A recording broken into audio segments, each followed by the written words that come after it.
listen to me. I'm Tim Rideout, and how many of you were at the SNP Spring Conference? Anyone? There's a few.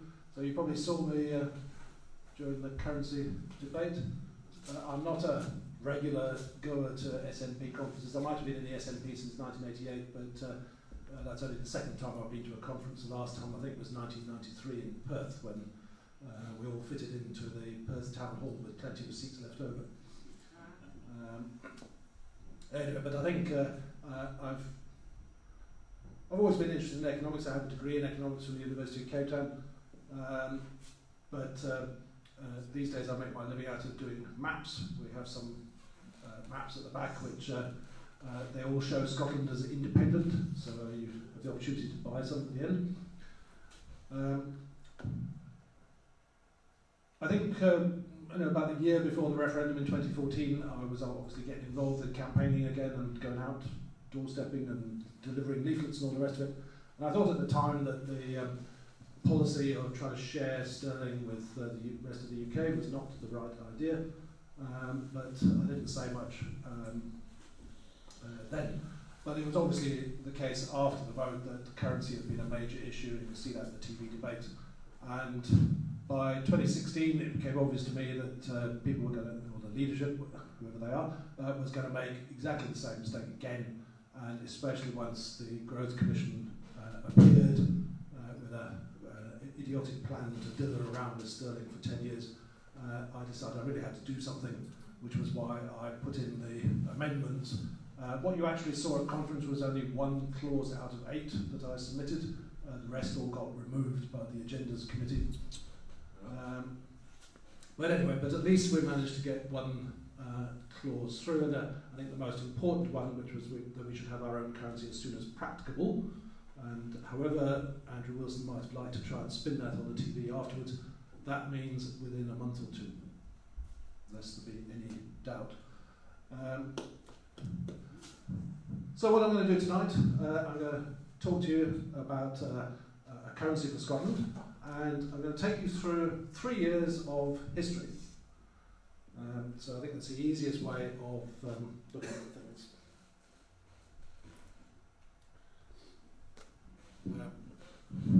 So we go forward a year, and you can make a note of all these just to check my predictions. I think I'll be reasonably accurate.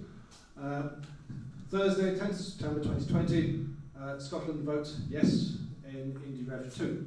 And I had a brilliant joke, I thought it was a brilliant joke anyway, about Ruth Davidson locking herself in the toilet at the BBC Centre and refusing to come out and face the cameras once the exit poll was announced, showing 64% for yes. But unfortunately she's ruined that. And news filters gradually down to London. So on Saturday, the 12th of September, the UK Prime Minister, and I'm not going to speculate on whether it's Corbyn, Boris, or who else, but anyway, I'm sure there will be one, accepts that Scotland has voted to leave the Union. So the following week, 16th of September, the Westminster Parliament, there's 2 ways of doing this, but this is the way I'll put down here, approves a statutory instrument which adds Scotland to the Statute of Westminster 1931. You may not have heard of the Statute of Westminster, but in terms of the Statute of Westminster, Canada, South Africa, Australia, New Zealand, etc. became independent on the 31st of December 1931. And what all the statute does is it says that the Imperial Parliament will no longer pass legislation for the affected territory without the full consent of the Parliament of that territory. So Westminster will still be making laws for Scotland, but they will not be able to do so without the consent of Holyrood on anything. The alternative way of doing this is that you simply remove the list of reserved powers from the Scotland Act. So again, either way, Holyrood ends up with full powers to do what's necessary in setting up the new ministries and purchasing embassies abroad and all the sort of things that are going to have to take place. And one of those, on the 5th of October, the Scottish Government introduces the Scottish Reserve Bank Establishment Bill into Holyrood at stage 1. And one of the things that concerns me a little bit at the moment is that there doesn't appear to be any preparation going on at the moment. The last thing we need is that you get to the day after the independence referendum and the government goes, oh well, what do we do now?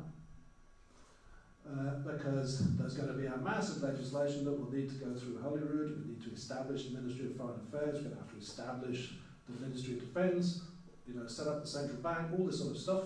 You don't want to be going, the day after, oh my goodness, I suppose we better find some drafters to start working on this stuff. Have a team of civil servants who spend a year coming up with a draft bill, and then another 6 months to get it through Holyrood, and by that stage, your 2-year transition period is almost gone. So, anyway.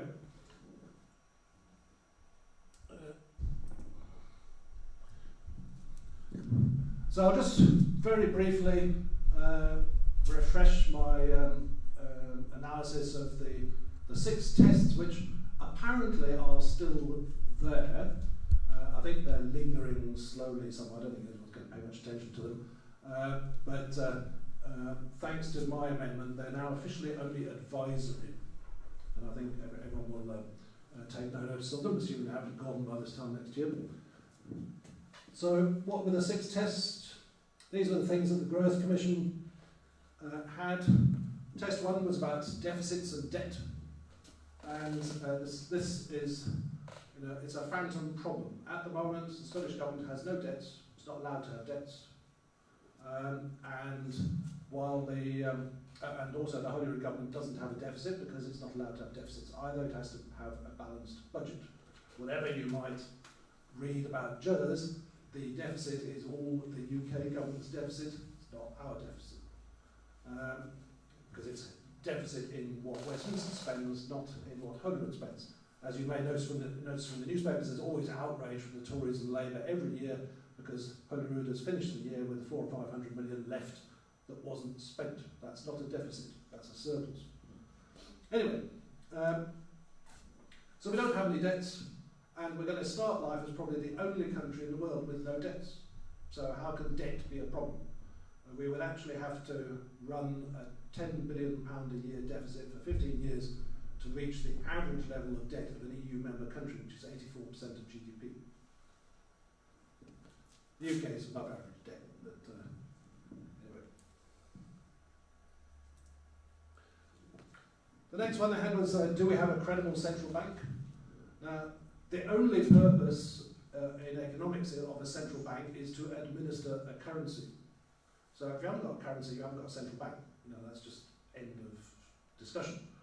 And the only way you can have a credible central bank is to actually introduce a currency, have the central bank set up, and then wait a few years to make sure that it's running it properly. In 2010, at the time of the Greek debt problem, people were still saying, was the European Central Bank a credible central bank? And it had been running the currency for 10 years. So, the idea that you can say your central bank is credible before you even set the thing up and establish your currency is just nonsense because you can't. So that's not a very sensible thing to be worried about. Does it meet the needs of the people in business? Well, any currency meets the needs of people in business. What do you use a currency for? You go into a shop, you pay for something, you go abroad and you change it into a foreign currency as long as it can do that. What else do you need to worry about?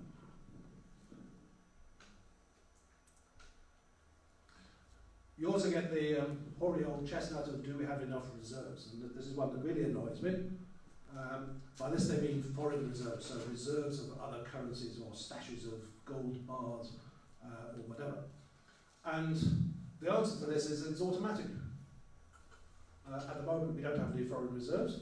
As soon as we issue a currency, because we sell the currency, we'll have reserves coming out of our ears. I'll discuss that a little bit more in a moment. But this is not something you need to worry about. It's an automatic process. You can't accumulate your reserves until you introduce the currency. Out of interest, anyone like to speculate on how much reserves, foreign reserves, the UK has? What do you think? Over £100 billion? Gordon Brown sold a lot, didn't he? Well, he sold some of the gold, but they've got currency reserves as well. I think more than 100 billion, more than 200 billion, less than 100 billion? Less than 100, £3.50. Andrew Wilson got it wrong because he came up with a figure of £160 billion, but he was looking at the gross figure, which is what the UK has without taking account of any of its foreign debts. So you really need to look at the net figure, which is once you deduct what we owe other people from what we have as an asset. The net reserves of the UK are $55 billion US. So that's not very much, and given that there's 2 trillion of sterling, if you liquidated sterling, you'd get 2 US cents per pound.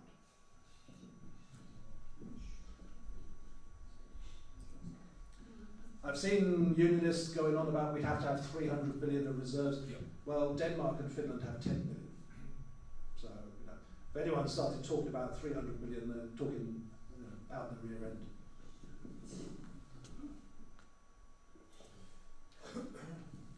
Have we decoupled from the UK business cycle? Well, we should decouple from the UK business cycle because the UK has a 100-year history of mismanaging the economy. But the only way that you're going to do that is to introduce your own currency. Because so long as we have sterling and we're letting London set the interest rates and decide what our tax and fiscal policy should be and monetary policy and all the rest of it, how are you going to decouple from the UK? It's impossible. So, that's one reason for getting your own currency as soon as possible. So, you can get rid of that lot. And consider the sort of things that you should be thinking about when you're actually introducing a currency. So it's maybe a little bit small, but as I already said, we need to have the legislation ready to establish a central bank. So that should be put into Holyrood week after the independence referendum. If nobody else is going to do it, my group's going to have a go at drafting it based on the Irish Central Bank bill. But it needs to be ready to go. It's going to, everything takes, it seems, at least 6 months to get through Holyrood. So it's going to be churning its way through Holyrood for quite a while.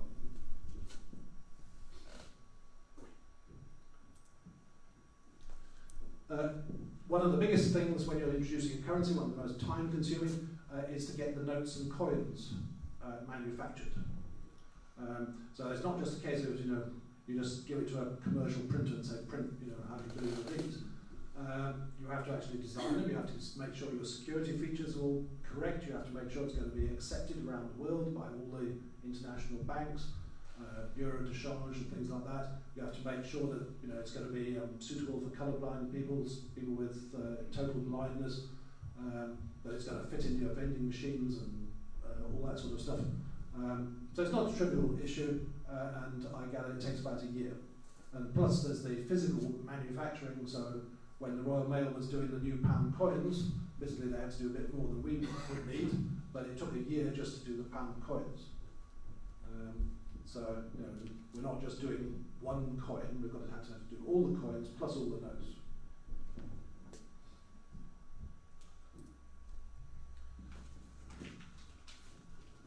But at the moment, when you take money out of a cash machine or you go online to use your internet banking, you're accessing the UK interbank payment system. And that is in sterling, and obviously we would not be able to use that for Scottish pound payments. So one of the things we have to do is we need to set up a Scottish pound interbank payment system that would run in parallel with the sterling one, and there are similar payment systems for the euro, for dollars and so forth. That's not as difficult as it might sound, because when the euro was set up, they established a European standard and a template for bank payment systems.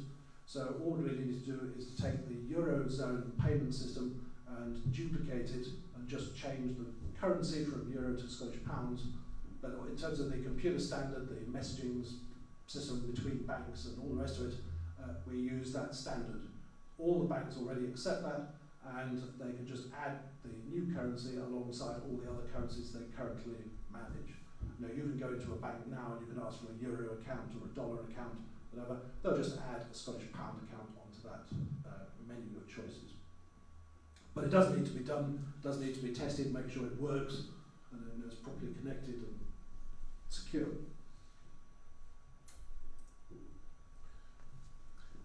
We also need a public information campaign. So that's to make sure that all of you, are informed all the way through as to what's happening, when it's happening, how it's going to happen, what you need to do, why you don't need to worry, so forth. Obviously, people, especially pensioners, get very concerned about anything to do with money, so they need to be properly informed. When the euro came in, there was a lot of information produced, over 2 or 3 years, and kept appearing in TV adverts and newspapers and whatever, telling people what would happen.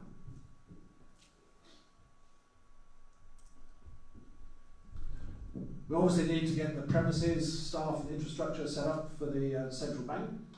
I'm calling it the Scottish Reserve Bank, and I think it should go, well, I'll tell you in a moment why I think it should go. An American professor of economics that I met in May said that really for a central bank it's going to take about £15,000 worth of computer equipment, an accounting package that can do debits and credits to bank accounts, and a connection into the bank payment system. And that gives you the basis of a central bank. So all these people say, oh, it's impossible to set up a central bank, it's really difficult. It's not actually.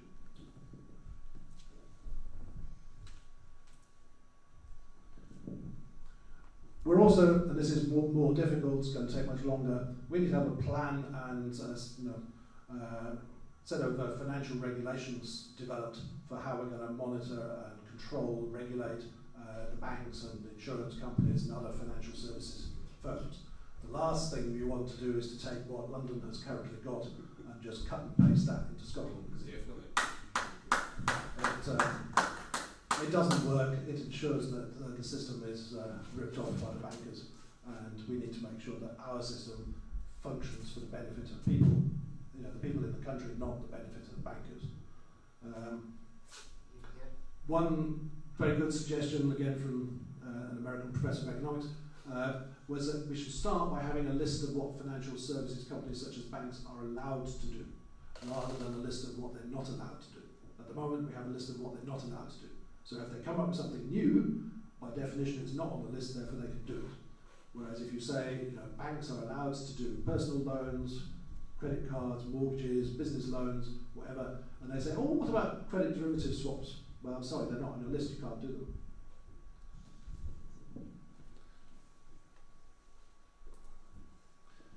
And lastly, I have a pensioner guarantee for those in receipt of sterling pensions.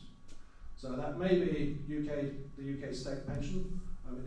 I get asked often about the UK state pension. In international law, it's very clear, as the continuing state and also as the contracting party, the UK is liable to pay the pensions it's promised to pay. There's no argument about that. They accept that. If you wrote to the Department of Work and Pensions on a personal basis in 2014, you got a letter back saying, of course, you'll get your pension.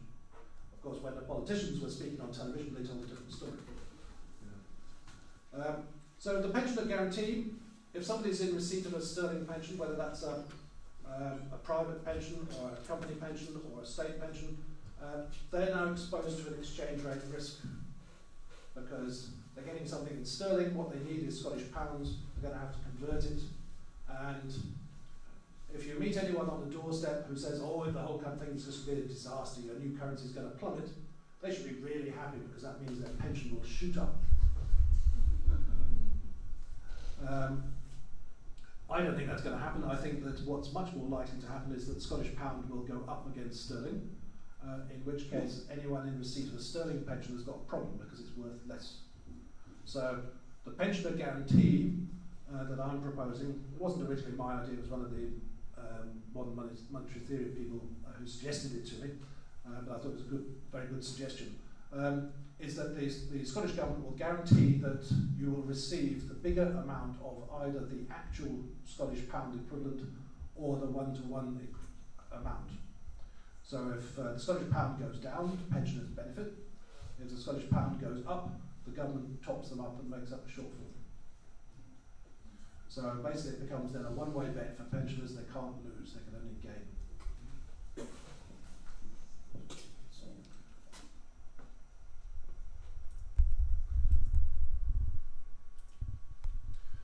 So 2021, the Scottish Reserve Bank Act receives royal assent, and I was challenged about that. I'm afraid it is still going to be royal assent, because at this point we're still part of the United Kingdom, so it's still going to be Mrs. Windsor who signs it.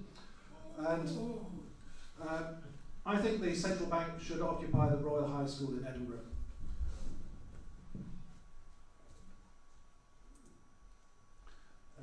If you're not familiar with it, that's the Royal High School. It's been empty since 1979. It's state-owned, and I think it's a very nice sort of Greek temple-type bank-looking building.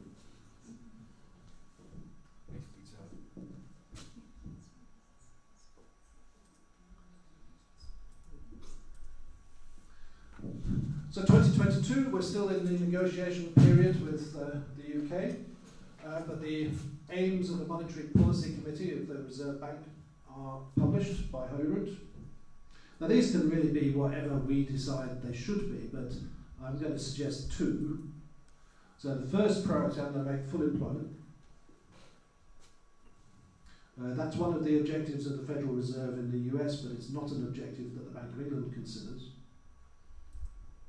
And the second priority, keeping inflation fairly low.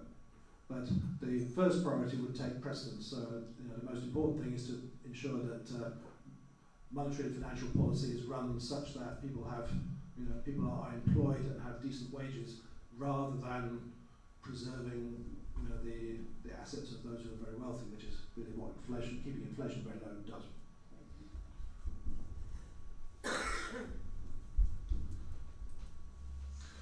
So during the course of 2022, you will receive a letter from your commercial bank. They will identify Scottish customers based on either the sort code for your branch, but branch sort codes are becoming increasingly relevant, and I'm sure there's still a Royal Bank sort code for Lockerbie, even though the branch doesn't exist anymore, I'm told. They'll have moved it somewhere else, but so the location becomes a bit irrelevant. But they can look at sort codes, and they can also look at the postal address that the customer is registered to. So if you have a Scottish address, you'll receive a letter. Anyone else would be able to get in touch with their bank. So if you're somebody living in London, but you have planning to move back to Scotland, or you have you're planning to retire to Scotland and you want to have a Scottish pound account, you can just contact the bank and say you want to have one. What these letters will do will basically be, they will say, do you wish to have Scottish pound bank accounts, current credit cards, debit cards, and so forth. And it is perfectly legitimate for those who are anti-independence and dislike the whole thing to say, no, we don't want anything to do with it, we're just going to keep our sterling. So the whole process is extremely important that people realise it's entirely voluntary. So nobody has to even touch a Scottish pound at this stage if they don't want to.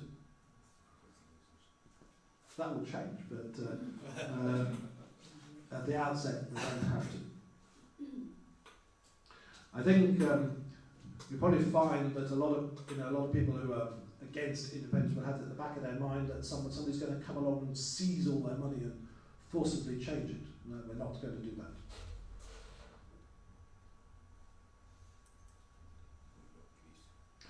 You'll probably find that companies, especially ones who deal south of the border, would keep their sterling accounts, and they'll simply add a Scottish currency account, and then they'll use whichever is appropriate for the customer. So if they have an English customer, they can pay in sterling into the sterling account. If they have a Scottish customer, they'll be able to pay in Scottish pounds into the Scottish account. We're the agents for a Canadian software company, and that's what every company in Canada does apparently. They have a US dollar account, a US dollar credit card machine, and they have a Canadian dollar account and a Canadian dollar credit card machine. So it's really not an issue. Obviously you're not so far away from the border, so you probably get some traffic back and forth across that. Mind you, you will have to get through the watchtowers and minefields and so forth that Boris is going to set up. How is he going to pay for it? And at this stage, the designs for the notes and coins have been finalised following a national competition, and they've been sent off to De La Rue, who are one of the big companies, for manufacturing. All those people who are looking forward to getting that nice, shiny, royal blue British passport might like to consider the fact that De La Rue's main factory is in Malta.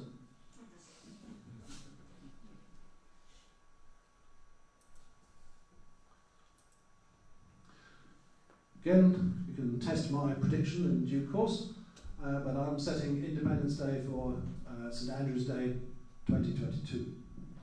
And on this occasion, Mrs Windsor's going to get her titles right for the first time. And so I've got Elizabeth I and II, and will attend the final lowering of the Union flag at Edinburgh Castle. And thanks to advances in quantum mechanics, you can see the very first pictures of the fireworks display. In fact, the world's largest fireworks display at Edinburgh Castle.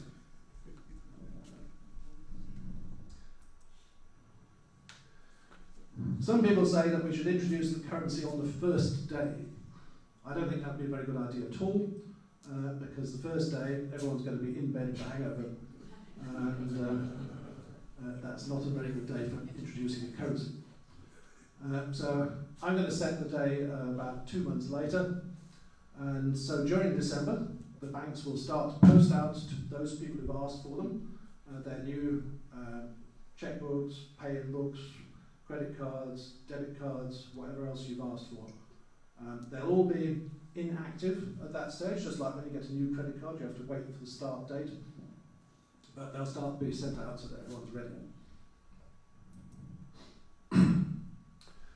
In mid-January 2023, as they did with the euro, starter packs of the new currency will go on sale. So these will be one of everything. They allow people to see what they're going to look like, and you know, touch them and feel them, and so on. I didn't design these. It was an art student at Napier University, but she does have the unicorn for the £100 note.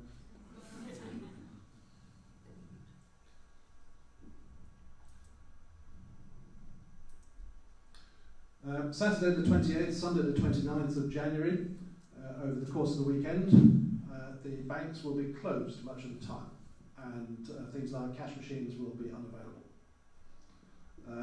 What's going to happen over this weekend?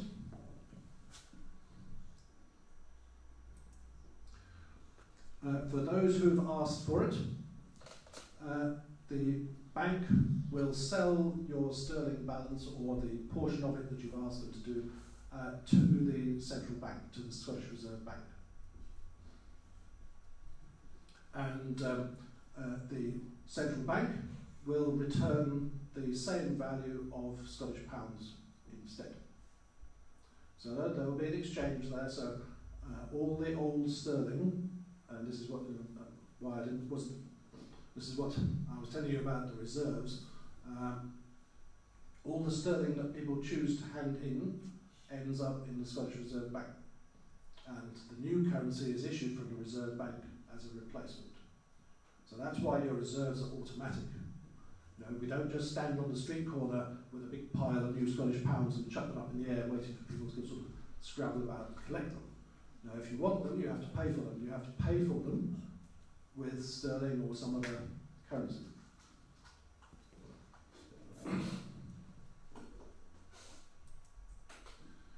Over the course of the weekend, any vending machines will be converted to accept the new currency, so things like parking meters and so forth. And the cash machines will be converted as well.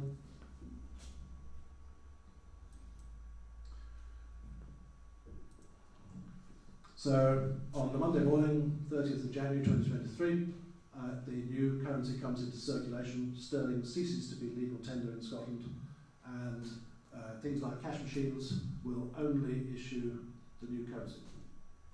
You'll still be able to use sterling in a shop or whatever, so no problem about that. But you will not be able to just go into a cash line, go up to a cash line machine and get sterling out of it. You will only get Scottish currency. Now, if you want sterling, you're going to have to go into your bank branch. You're going to have to ask them to give you sterling. As I said, for the initial period, shops are going to carry on accepting both currencies. There's no big issue for a shop because the prices are exactly the same. It's a one-to-one exchange, so they don't need to change anything at all. Gradually you'll just see S pound instead of pound as the symbol, or pound A in Gaelic.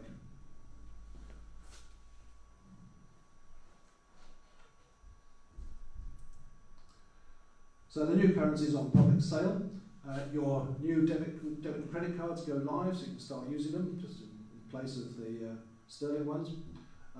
Those people who've changed all of their money, they can close their sterling accounts if they wish, or they can keep them open. It's up to them.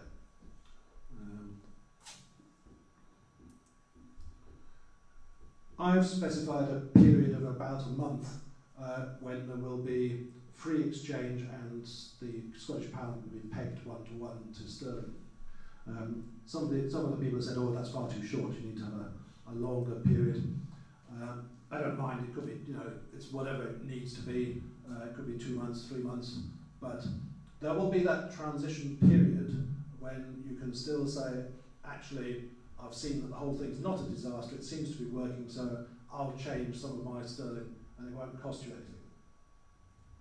As soon as we go beyond the peg end date, the banks are going to start charging you a foreign exchange fee for sterling. So if you go into after the peg ends, if you go into a shop and you pay with a credit card and you get charged in Scottish pounds, the bank they'll still pay it and they'll pay from your sterling, but you're going to get charged the usual 2% or whatever it is that they put on as a handling fee for foreign exchange.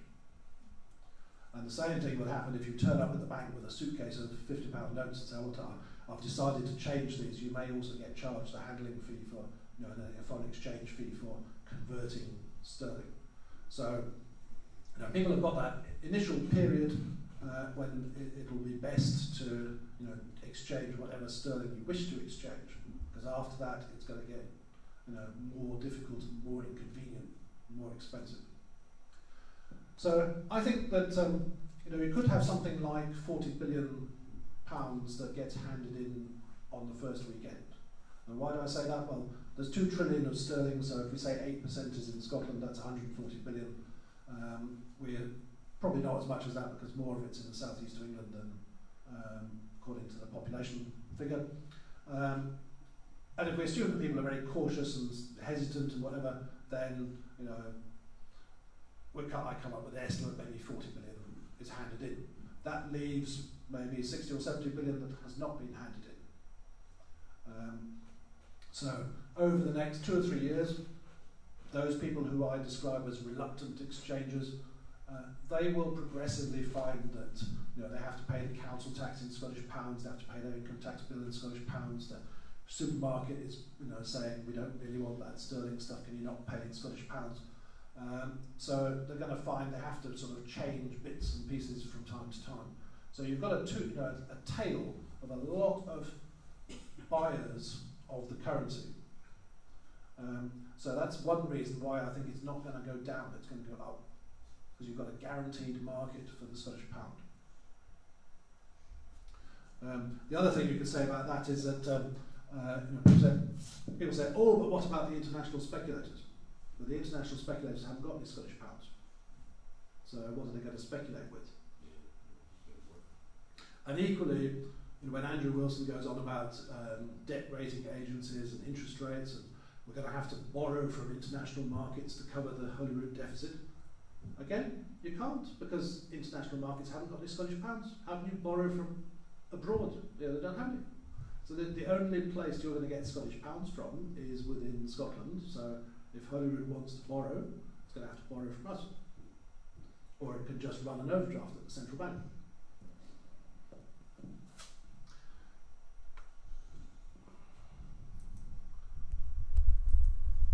So by the end of that year, so 3 years from now, the Scottish currency is standing at £1.12. Not much changed against the dollar and the euro. It's worth noting that sterling has had a 100-year history of going down. I think 1931, you've got $4.86 to the pound. In 1948, when my mother went to Switzerland, you got 25 Swiss francs to the pound. Today, you will get 1 Swiss franc to the pound. So, for those who say, "Oh, but I want to keep my sterling," I'd say, "Why?"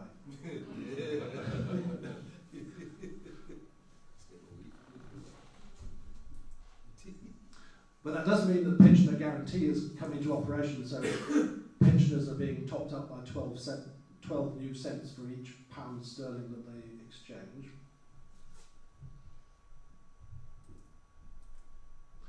The Scottish Reserve Bank has in excess of 50 billion in foreign reserves because they've accumulated all the money that's been handed in. That means that Scotland, well, it's unique in 2 senses. It's the only currency in the world with 100% foreign reserve backing when it's created, and we also have more foreign reserves than the UK has. We don't need 50 billion or whatever it is. 10 billion will be perfectly adequate, so the rest you could put into the oil fund as a down payment. And we're not going to keep it in sterling, so it's another thing that London needs to watch out for, because we're going to be selling all that. We can buy some of Gordon Brown's gold with it for one. And so I think to finish, I'm just going to say, why didn't we do this sooner? Yeah, you did.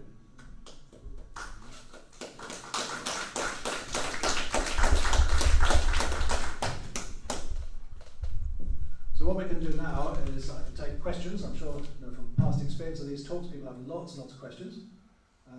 So if you want to ask some questions, we can do that. Probably then is Ruth.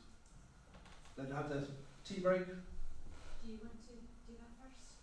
Well, we'll do the questions, then we'll have the tea break, and then you can have a go at the currency game. So what you're going to do, I believe there are 4 volunteers already, and we're going to go through a role-playing exercise for as long as you've all brought at least £5 with you. We're going to go through the process of getting the letter from your bank. You're going to go and hand in your sterling, and you're going to end up with some new currency. And you'll be able to use your new currency to buy one of my nice maps.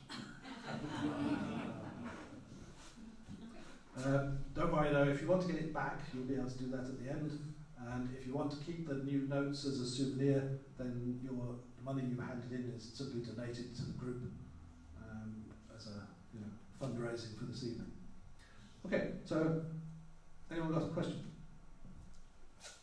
Yeah, thanks. John Campbell, I'm a member of Dumfries East branch of the SNP, also the treasurer. That's one of the reasons why I came along to see your presentation. It was very good actually, by the way. My question would be to mint new currency, to print new currency, to convert everything. There's going to be a substantial cost, I would imagine. Have you ever thought how much that would be? There has been an estimate by Commonweal, I think it's about 50 to 60 million pounds, which in the context of 40 odd billion is neither here nor there. Yeah, I would agree. Bruce? Being, as you pointed out, so close to the border, we're talking about cash machines. I would say that in our area that there would be a good reason to have a cash machine that does both sterling and Scottish currency as you can get in some ports. I think more That's up to the banks if they want to do that, that's fine. There's no law against issuing a sterling.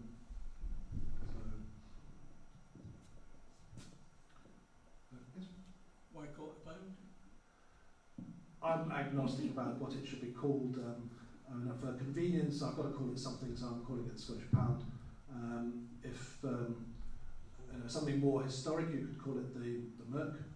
That was the old silver coin. If anyone says, "Oh, it's going to be the groat," then they're just being silly because that was a penny. I think. But no, it's up to us to decide what it's going to be called. You can have all of these things. It's like what I plan to do if I can organise it is to actually do the competition, run a competition with maybe say a £10,000 prize, so people take it seriously, to actually come up with designs for the notes and coins. Perhaps get the National to publicise it. And then we have a public vote, and people can decide on which which of the designs should be the winner. Yes? Your presentation took about 35-40 minutes. How would you sell this on the doorstep in a couple of minutes? Well, you're certainly not going to stand there saying, well, we're going to have 6 tests and whatever. So if you're on the doorstep and somebody says, what are you going to do about the currency? You're going to say we're going to have our own currency as soon as possible. End of story? Unless they come up with something, other question. But, that when Roger Mullins said something about at a conference about 111 countries having become independent since 1960, and none of them had made a fuss about currency. I didn't know the answer exactly at the time, so I didn't give an answer. But in my summing up, but I've since looked it up. So out of those 111 countries, there's only one which doesn't have its own currency. Anyone like to say which one? Zimbabwe. And I think that Zimbabwe is perhaps not a model that the Growth Commission would suggest following. How do you disseminate this type of information then? You've recognised that you can't do it on the doorstep, but I mean, people need to know about this, and where are they going to get this information from? I mean, are you going to publish something, or? Well, the talk's on YouTube. If you look up Tim Rideout, not the Canadian pop singer, then you'll find this. I'm trying to get somebody to volunteer to do the website for me, but I've already purchased. I've already purchased the domain names for ScottishReserveBank.com and ReserveBank.scot. So my plan is to put those, something on those websites about the central bank and the currency. Things like we managed to get organised to do a competition to design the notes. It will go on those websites. Maybe I should volunteer to write a leaflet or something that could be printed by people. When Craig Murray was here, he suggested that former ambassador, he'd been involved or knew about when the Baltic states became independent. They managed to get a new currency out within 3 months. And he said we were actually in a much better position because we've already got existing banknotes.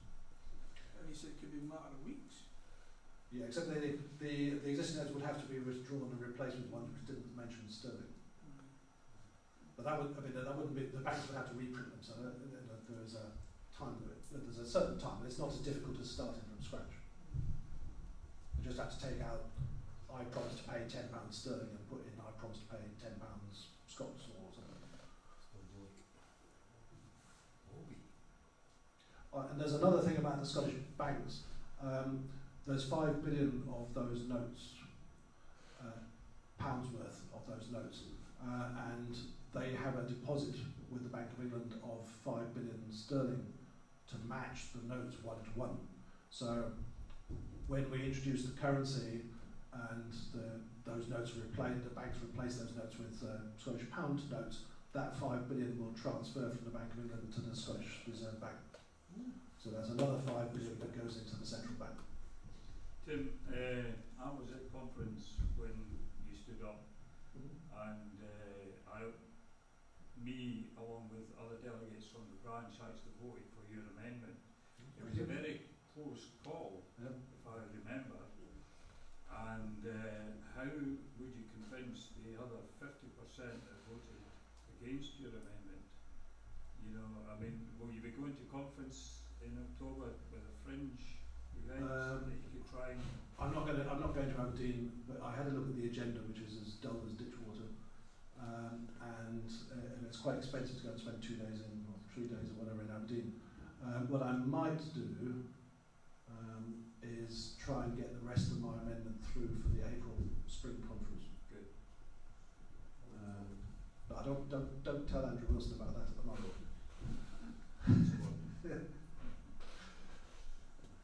Yes. What would happen to people's savings accounts and ISAs and things like that? Would we have to transfer it to Scottish currency? That's up to you. Oh, right, that can just be done. Now, if it's a shares ISA, it's going to stay sterling because the stock exchange is still in London. That's not going to change. Shares will still be quoted in sterling, so that, you know, it's not possible to. It's not well. You could possibly do it, but it's not sensible to try and convert a stocks and shares ISA into Scottish pounds. But if it's a cash ISA, then it's up to you. If you want to keep it in sterling, that's fine. You have to just recognise that since you're not living in England, you'd be taking a currency risk.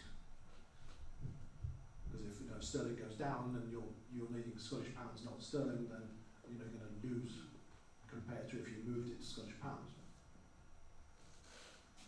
Have you any idea why Quebec didn't decide to take an independent currency when they put forward their two referendums, one in 1960 and one more recently?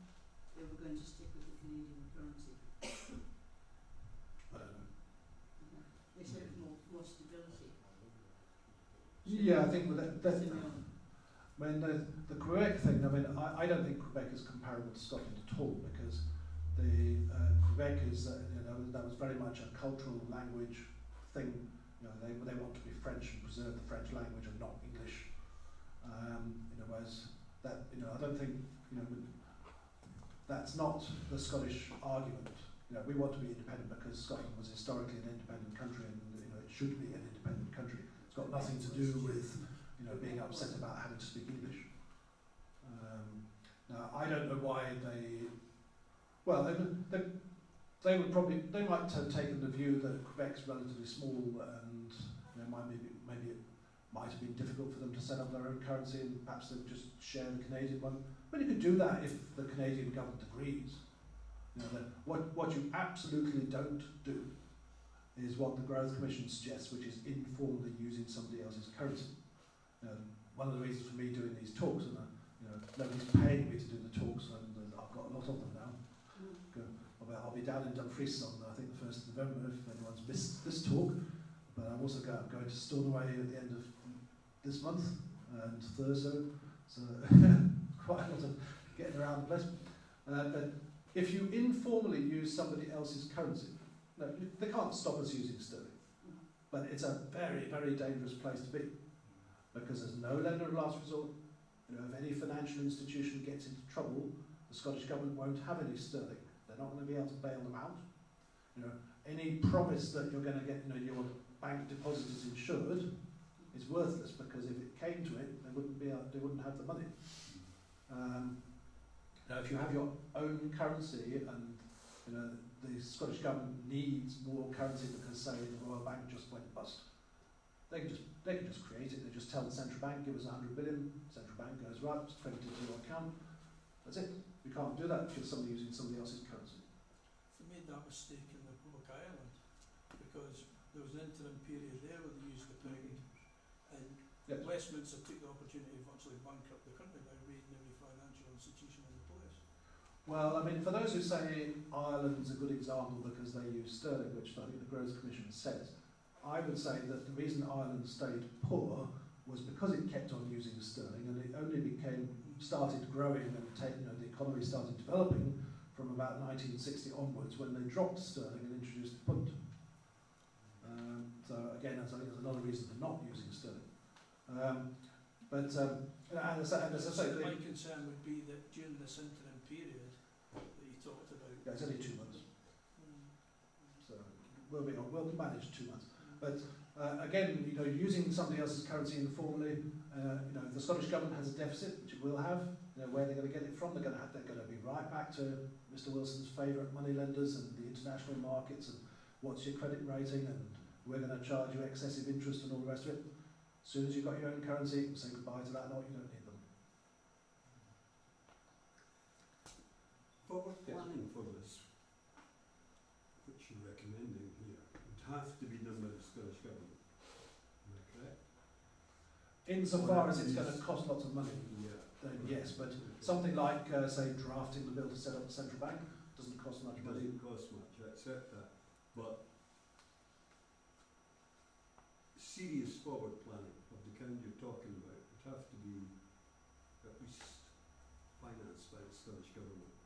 And in order to be financed by the Scottish Government, we would have to have a majority in the Scottish Government that are pro-independence and willing to start spending money prior to Independence Day. Well, at the moment, it would be illegal for the Scottish Government to spend money on preparations for independence. It's the point I was moving towards. Because it's a reserved So how do matter. we get out of that? as soon as you have a yes vote, that changes. Right. Right? So then, as soon as a yes vote in a referendum, the Scottish Government can spend on what it likes. There's no restriction anymore. But we can do simple things before. One of the things I would like to see being decided and publicised now. One of my suggestions is that the Ministry of Agriculture should be based in Dumfries. And you could say, right, we're going to need a building in Dumfries that will accommodate 500 civil servants. We're thinking about this site here.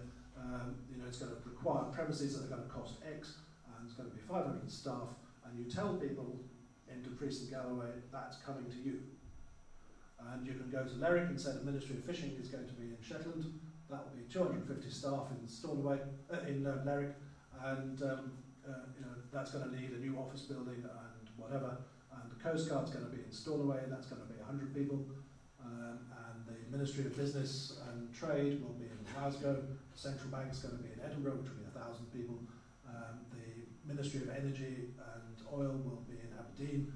You identify all of these things, and then it suddenly becomes concrete. You can all start thinking, oh, hang on a minute, it's going to be this big employer coming to town, there might be a job for my son there. Or I'm a building contractor, who's going to build a building? Maybe I should start thinking about that. And it doesn't cost anything, but it starts making it real for people. And that's what I'm trying to do with this currency. Instead of abstract economics, I'm taking you through a step-by-step time frame with dates and all the rest of it, makes it real. So you're identifying a reluctance within the current Scottish Government to move in this direction, am I correct? Well, I don't know whether it's a reluctance, but I think they're so busy with the day-to-day sort of what am I going to say at the dinner tomorrow night sort of stuff that they're not thinking beyond that. I had a long talk with Robert Calpine recently, and he said that the politician just gets through the day.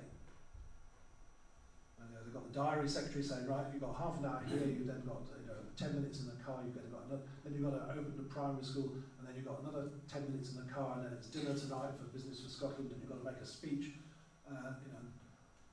You get home at 11 o'clock at night, you've got to be up at 7 to read your briefing papers, whatever. So where's the time for strategic thinking and planning? Just on that note, I'm always led to believe that there's some sort of plan B, etc., going on behind the scenes up at Holyrood concerning the SNP hierarchy, planning for likes of this sort of thing. No. And well, Christ almighty, man.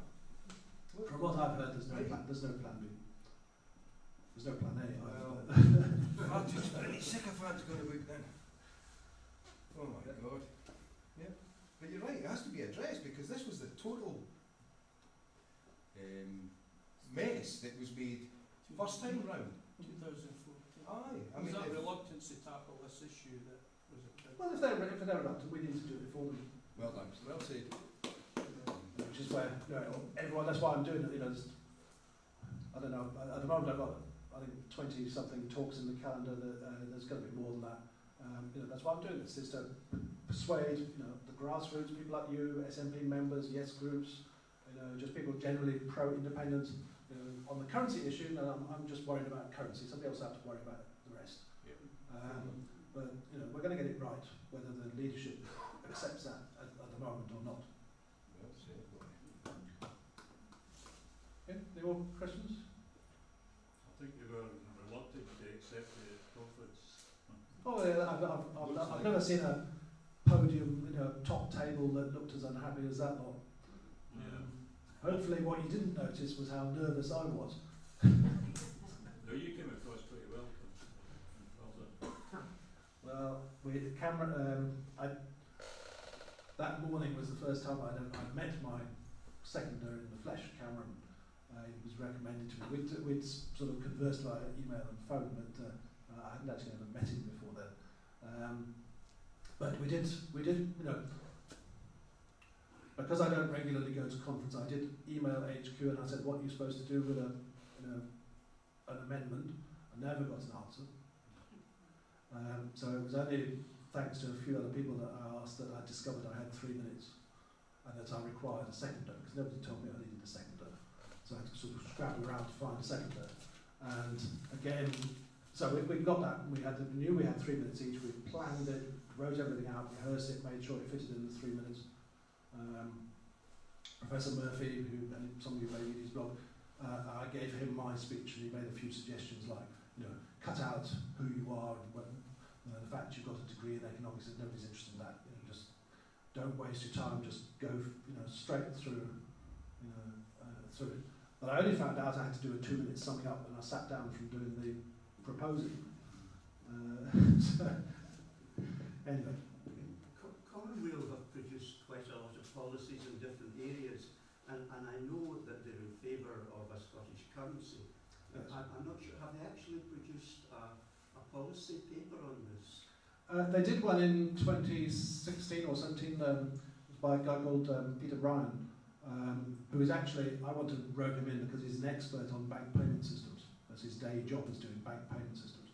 And I want him to work out the technical specs for the Scottish interbank payment system. But he wrote a paper for them on Scottish currency, and that was what got me really started on currency, because that paper is a complete mess. Because in his plan, he destroys all the sterling. Because he said he treats it as a redenomination. He says, we're going to take your sterling account and we'll leave it exactly as it is. We'll just take the pound sign off and we'll put S pound on instead.